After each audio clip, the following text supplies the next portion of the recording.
Diam kamu ya. Diam. Hole in one untuk arogan. Pria kaya memaki KD di lapangan golf. Selasa, tanggal 10 Juni tahun 2025 di sebuah lapangan golf mewah yang belum lama ini menjadi sorotan. Seorang pria parubaya, yang sepertinya menganggap dirinya raja di atas rumput hijau, terekam mengeluarkan kata-kata kasar kepada seorang pekerja KD. Iya perhatiin kamu. Diam. Tai! Video viral yang beredar di media sosial menunjukkan pria tersebut, dengan pakaian golf branded dan tongkat golf yang mungkin lebih mahal dari gaji bulanan KD, memaki pekerja tersebut hanya karena urusan sepele. Mungkin KD salah meletakkan bola atau lupa menyanjung pukulannya yang melenceng. Insiden ini, seperti dilansir dari sumber terpercaya, memicu kemarahan warganet yang mengecam sikap arogan pria tersebut, yang tampaknya lupa bahwa kekayaan tidak membeli kelas atau sopan santun. Entah apa yang membuat pria ini merasa berhak memaki pekerja yang hanya menjalankan tugasnya. Tapi kejadian ini seolah menjadi cermin dari sindrom tuan besar, yang kerap menjangkiti sebagian kalangan elit. Sementara si KD, yang kemungkinan besar harus menahan diri demi menjaga pekerjaan, hanya bisa menunduk di tengah amukan verbal. Reaksi publik di media sosial, sebagaimana diwartakan, menyerukan agar pria tersebut meminta maaf secara terbuka, meski kecil kemungkinan dia akan turun dari singgasana egonya. Kejadian ini mengingatkan kita bahwa di lapangan golf yang luas, ada hal yang lebih penting dari sekedar skor, rasa hormat kepada sesama manusia, sesuatu yang tampaknya tak bisa dibeli dengan dompet tebal. Mobil terbakar hebat di tol Padalenyi KM 123, penyebab masih belum diketahui. Bandung Barat, sebuah kendaraan roda 4 terbakar hebat di ruas tol Padalarang Cileunyi, Padalenyi, kilometer 123 pada Selasa malam, tanggal 10 Juni tahun 2025, sekitar pukul 19 waktu Indonesia Barat. Menurut laporan dari akun @alensunio, mobil jenis Nissan X-Trail dilaporkan terbakar hingga terjadi ledakan kecil. Namun belum ada penanganan saat kejadian direkam. Petugas pemadam kebakaran, Damkar, Bandung Barat segera meluncur ke lokasi untuk melakukan proses pemadaman. Hingga kini, penyebab kebakaran masih belum diketahui. Begitu pula informasi mengenai adanya korban jiwa atau luka.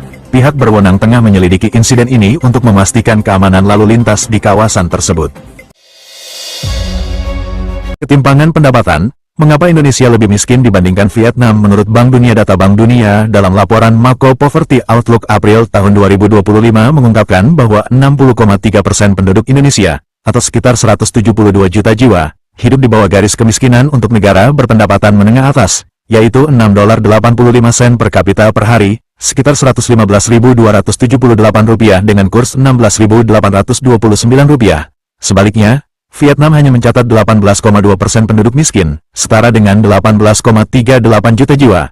Meskipun pendapatan per kapita Indonesia, $4.580, lebih tinggi dibandingkan Vietnam. Anggota Dewan Ekonomi Nasional Arif Ansyori Yusuf, menjelaskan bahwa anomali ini disebabkan oleh ketimpangan pendapatan yang jauh lebih besar di Indonesia. Indeks Gini, yang mengukur ketimpangan pendapatan, menunjukkan distribusi pendapatan di Indonesia lebih timpang dibandingkan Vietnam, di mana penduduk Vietnam memiliki distribusi pendapatan yang lebih merata. Ketimpangan ini terlihat dari data World Inequality Report 2022, yang mencatat bahwa 10% penduduk terkaya di Indonesia menguasai 46,86% PDB nasional, sementara 50% penduduk terbawah hanya berkontribusi 12,45%. Sebaliknya, Vietnam memiliki distribusi pendapatan yang lebih adil, memungkinkan lebih banyak penduduk berada di atas garis kemiskinan. Menurut Arif, tingginya ketimpangan di Indonesia menyebabkan banyak penduduk tetap terjebak dalam kategori miskin meskipun pendapatan per kapita nasional meningkat. Hal ini menunjukkan bahwa pertumbuhan ekonomi Indonesia belum sepenuhnya inklusif, dan kebijakan redistribusi pendapatan serta pemberdayaan ekonomi untuk kelompok miskin perlu diperkuat agar kesenjangan dapat ditekan, seperti yang telah berhasil dilakukan Vietnam.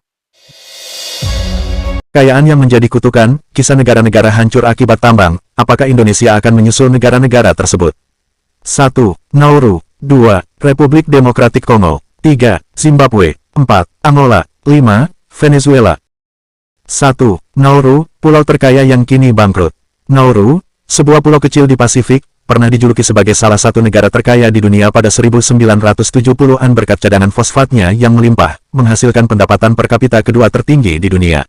Setelah merdeka pada 1968, Nauru mengambil alih tambang fosfat, menciptakan ledakan ekonomi dengan layanan publik gratis dan gaya hidup mewah, seperti impor mobil Lamborghini meski hanya memiliki satu jalan beraspal. Namun, eksploitasi berlebihan menguras fosfat, merusak lingkungan hingga pulau menjadi gurun tak layak huni. Pengelolaan yang korup dan tidak kompeten membuat kekayaan habis, mendorong Nauru menjadi surga pencucian uang pada 1990-an, bahkan melayani mafia Rusia dan Al-Qaeda. Kini, Nauru bergantung pada bantuan Australia dan menjadi salah satu negara termiskin dengan tingkat obesitas tertinggi di dunia. 2. Republik Demokratik Kongo, surga mineral. neraka kemanusiaan. Republik Demokratik Kongo, DRK, memiliki cadangan mineral terbesar di dunia, bernilai lebih dari 24 triliun dolar, termasuk 70% koltan dunia, sepertiga kobalt, dan banyak emas, tembaga, serta uranium. Namun, kekayaan ini menjadi kutukan karena sejarah eksploitasi kolonial Belgia di bawah Raja Leopold II yang membunuh jutaan orang, diikuti oleh konflik berkepanjangan sejak 1997 yang menewaskan 5,4 juta jiwa, menjadikannya perang paling mematikan sejak Perang Dunia II. Korupsi, milisi bersenjata, dan penambangan ilegal, termasuk oleh anak-anak, memperparah kemiskinan, dengan DRK memiliki PDB per kapita terendah di dunia. Eksploitasi oleh kelompok bersenjata dan perusahaan asing, seperti Banro, juga mencemari lingkungan dan merampas hak masyarakat lokal, menjadikan DRK simbol ketidakadilan sumber daya. 3. Zimbabwe, berlian dan emas yang memicu krisis. Zimbabwe kaya akan berlian, emas, dan mineral lainnya, terutama di wilayah Marange yang ditemukan pada 2006, salah satu ladang berlian terbesar di dunia. Namun, kekayaan ini memicu korupsi dan konflik. Pemerintahan Robert Mugabe dituduh menyalahgunakan hasil tambang untuk memperkaya elit, sementara milisi dan penambangan ilegal merajalela, menyebabkan pelanggaran HAM seperti kerja paksa dan penggusuran warga. Krisis ekonomi, hiperinflasi, dan sanksi internasional memperburuk keadaan, membuat Zimbabwe jatuh dari lumbung pangan Afrika menjadi negara dengan kemiskinan ekstrim. Meski memiliki potensi ekonomi besar, salah kelola dan konflik politik membuat sumber daya alamnya gagal mensejahterakan rakyat, malah memperdalam ketimpangan dan ketidakstabilan. 4. Angola, minyak dan berlian yang tak menyejahterakan. Angola adalah salah satu produsen minyak terbesar di Afrika dan memiliki cadangan berlian signifikan, terutama di wilayah Lunda. Namun, peran saudara selama 27 tahun 1975 sampai tahun 2002, yang didanai oleh hasil tambang minyak dan berlian menghancurkan negara ini, menewaskan ratusan ribu orang dan menghancurkan infrastruktur. Setelah perang, korupsi massal di kalangan elit, terutama pada era Presiden Jose Eduardo dos Santos, mengalihkan keuntungan tambang dari rakyat ke kantong pejabat. Meski Angola mencatat pertumbuhan ekonomi pasca perang, sebagian besar penduduk tetap miskin, dengan lebih dari 50% hidup di bawah garis kemiskinan. Eksploitasi sumber daya tanpa transparansi dan akuntabilitas menjadikan Angola contoh klasik, kutukan sumber daya. 5. Venezuela, minyak yang menjerumuskan ke krisis. Venezuela memiliki cadangan minyak terbesar di dunia, ditambah emas dan mineral lainnya, namun kini terpuruk dalam krisis ekonomi terburuk di Amerika Latin. Pada era Hugo Chavez, ketergantungan pada minyak mencapai 95% pendapatan ekspor, namun salah kelola, korupsi, dan kebijakan populis merusak industri minyak PDVSA. Hiperinflasi, sanksi internasional, dan penurunan harga minyak global memperparah situasi, menyebabkan PDB anjlok lebih dari 60% sejak 2013.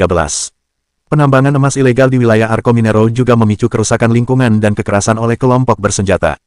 Akibatnya, lebih dari 7 juta warga melarikan diri dari kemiskinan dan kelaparan, menjadikan Venezuela contoh tragis bagaimana kekayaan sumber daya bisa menghancurkan sebuah negara. Mudah-mudahan hal seperti itu tidak terjadi di negara kita Indonesia, dengan maraknya tambang yang merusak lingkungan dan berkedok hilirisasi. Jika kamu tidak mengikuti Marvin News, kamu mungkin tidak akan pernah melihat kami lagi. Jika sudah, selamat kamu mendapatkan informasi terbaru setiap hari.